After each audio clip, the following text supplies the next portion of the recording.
बोल रहा है 700 किलोमीटर की यात्रा करनी है तो 9 घंटे लगेंगे अगर 200 किलोमीटर ट्रेन से चले और बाकी कार से चले। तो ये इतनी लाइन यहाँ तक खत्म हो गई, ठीक है। अगर 250 किलोमीटर ट्रेन से और बाकी कार से हो तो 30 मिनट ज़्यादा लगते हैं। ट्रेन तथा कार की गति का अनुपात बताना है। ऑप्शन आपके सामने है, तो बता देते हैं। वीडियो को पॉज करके यार तुम खुद भी कर लिया करो ना यार, मेरी मान लिया करो।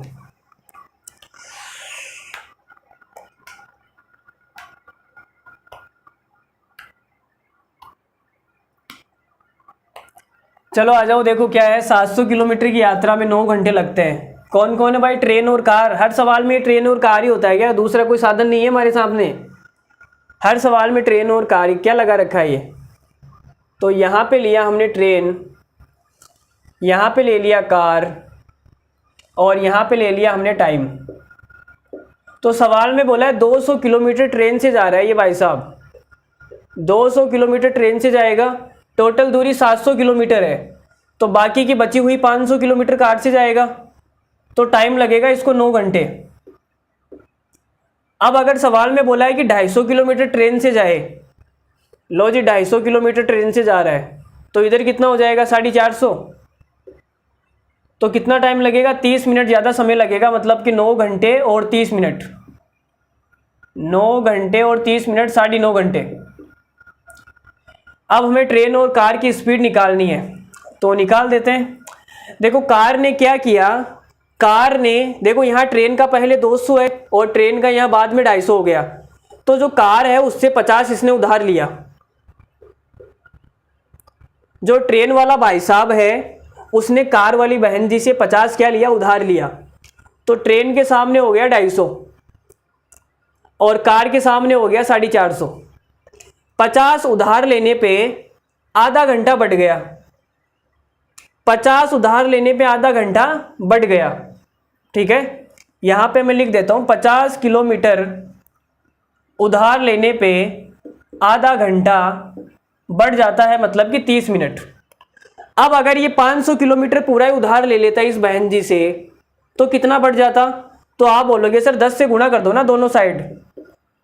दोनों साइड हमने 10 से गुणा कर दिया, तो 500 किलोमीटर उधार लेने पर 5 घंटे बढ़ जाते, ठीक है।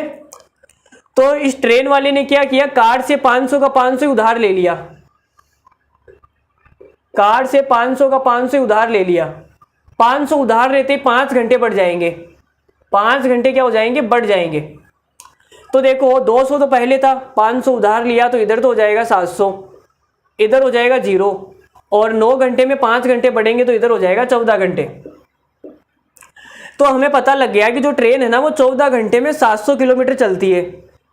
तो 1 घंटे में कितना चलेगी भाई? 14 घंटे में 700 चलती है, तो 14 से काट दो ना, 14 पंजो 70, 1 घंटे में चलेगी 50 किलोमीटर। तो जो ट्रेन की स्पीड है वो आ गई 50 किलोमीटर। तो भाई ट्रेन की जो स्पीड है वो आ गई 50 किलोमीटर। अब देखो 50 किलोमीटर 3 के पहाड़े में तो आती नहीं है, मतलब कि ये वाला ऑप्शन तो होगा नहीं, ये वाला ऑप्शन तो होगा नहीं। अब जो 50 है वो 4 के पहाड़े में भी आती है, 2 के पहाड़े में भी आती है, 1 के पहाड़े में भी आती है।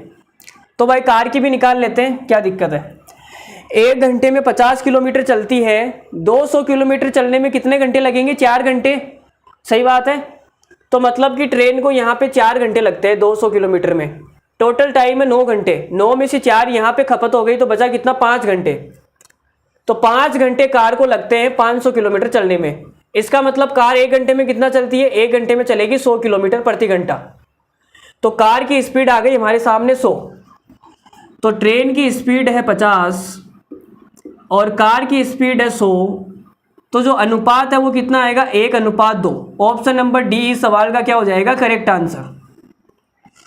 ऑप्शन नंबर डी हमारे इस सवाल का क्या हो जाएगा? करेक्ट आंसर हो जाएगा। तो शिफ्टिंग मेथड पर हमने 3-4 सवाल कर लिए, बहुत ही खूबसूरत सवाल। उम्मीद करता हूं कि अब तो आपको समझ में आया होगा मेरे दोस्त। अगर अब भी नहीं